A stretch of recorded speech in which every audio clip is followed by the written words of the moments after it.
Good afternoon dear students.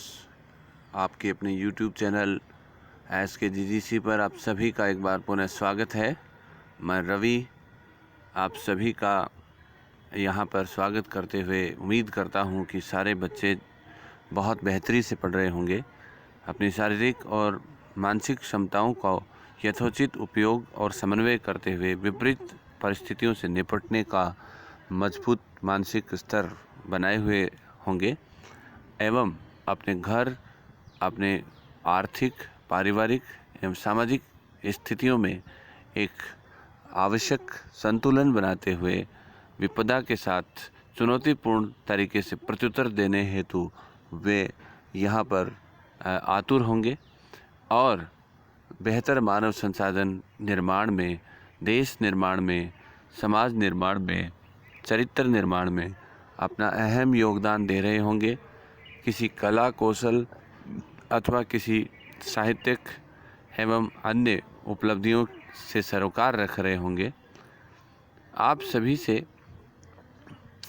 ये गुजारिश है कि पढ़ाई लॉकडाउन नहीं हुआ है, आप कहीं भी जा नहीं सकते हैं, फालतू घूम नहीं सकते हैं, ज़्यादा इंटरेक्शन नहीं रख सकते हैं, लेकिन पढ़ाई के सबसे ज़्यादा समीप इस समय आप हैं।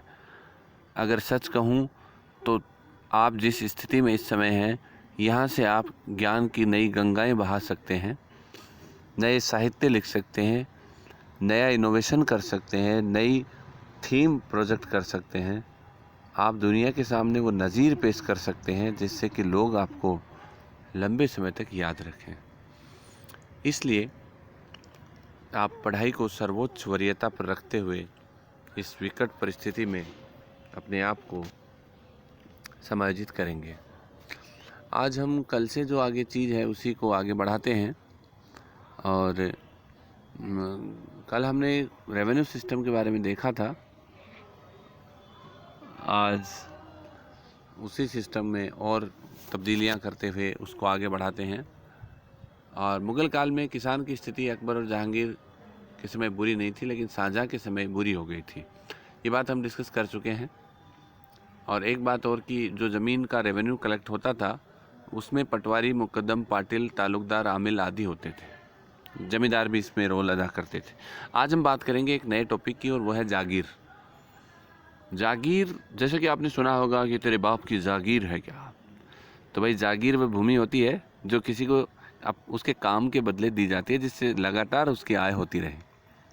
फॉर एग्जाम्पल, आपने कोई भी काम किया किसी भी क्षेत्र में, चाहे वह शैक्षिक क्षेत्र हो, चाहे वह सैनिक क्षेत्र हो, चाहे वह प्रशासनिक क्षेत्र हो, हर एक काम करने के बदले जो पारिश्रमिक होता है वह हमें दिया जाता है।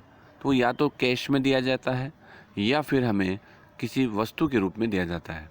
मुग़ल काल में जो भी मनसबदार होते थे, जिनको ब्यूरोक्रेट्स बोलते थे, वो ब्यूरोक्रेट्स का एक कैडर होता था जिसमें जैसे कोई भी लिटरेरियन है, कोई भी मिलिट्री ऑफिसर है, कोई पुलिस ऑफिसर है, कोई म्यूजिशियन है या कोई और आर्टिस्ट है। उन सारे लोगों को उनके कामों के बदले जो मेहनताना या जो पारिश्रमिक दिया जाता था वह उनको कैश नहीं देकर उन्हें ज़मीन के रूप में दिया जाता था। अर्थात वह ज़मीन जो किसी व्यक्ति को उसके पारिश्रमिक के बदले दी जाती है, उस ज़मीन से मिलने वाले रेवेन्यू को लैंड ग्रेंट्स या भू राजस्व अधिन्यास बोलते हैं। ये जो है दिया जाता था और इसको इस ज़मीन को जो दी जाती थी जागीर बोलते थे और इसको जो धारण करता था उसे जागीरदार बोलते थे। तो मुग़ल काल में जागीर जो है दो प्रकार की होती। सामान्य तौर पर जो जागीरें वेतन के बदले दी जाती थी उन्हें वेतन जागीर या तनख्वाह जागीर बोलते थे। और ये जागीरें जो हैं वो ट्रांसफरेबल होती थी, यानी आपको एक जगह से जागीर, जैसे मान लो आप कहीं सीकर में काम कर रहे हैं तो आपको सीकर में भी जागीर दी जा सकती है, आपको झुंझुनू में भी जागीर दी जा सकती है, आपको चूरू में भी दी जा सकती है। वो ज़मीन कहाँ अवेलेबल होगी और आप कितने बड़े कैडर के हैं उतनी ज़मीन एक साथ उपलब्ध होगी या नहीं होगी, ऑलरेडी बुक है या नहीं है, खाली है या नहीं है, उसी तरीके से अलॉट होती थी। फिर उस ज़मीन से जो भी रेवेन्यू उपलब्ध होता था उस सारे रेवेन्यू को जो है वो ट्रांसफ़र किया जाता था, दिया जाता था उस मनसबदार को या उस ऑफिसर को जिसे जागीर का स्वामी होने के कारण जागीरदार कहा जाता था। तो सामान्य तौर पर जागीरें हैं वो ट्रांसफरेबल होती थी, लेकिन कुछ जागीरें जो हैं वो वंशानुगत भी दी जाती थी। उनकी चर्चा अब हम यहाँ पे करेंगे। विशेष जागीरें जो हैं उनमें वतन जागीर है, अधीनस्थ राजाओं को दी जाती थी और ये सामान्यतः राजपूत राजाओं को दी जाती थी।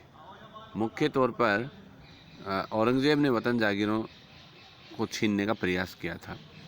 अकबर के समय से वतन जागीर जो हैं उनका एक ज़बरदस्त ट्रेंड चला था।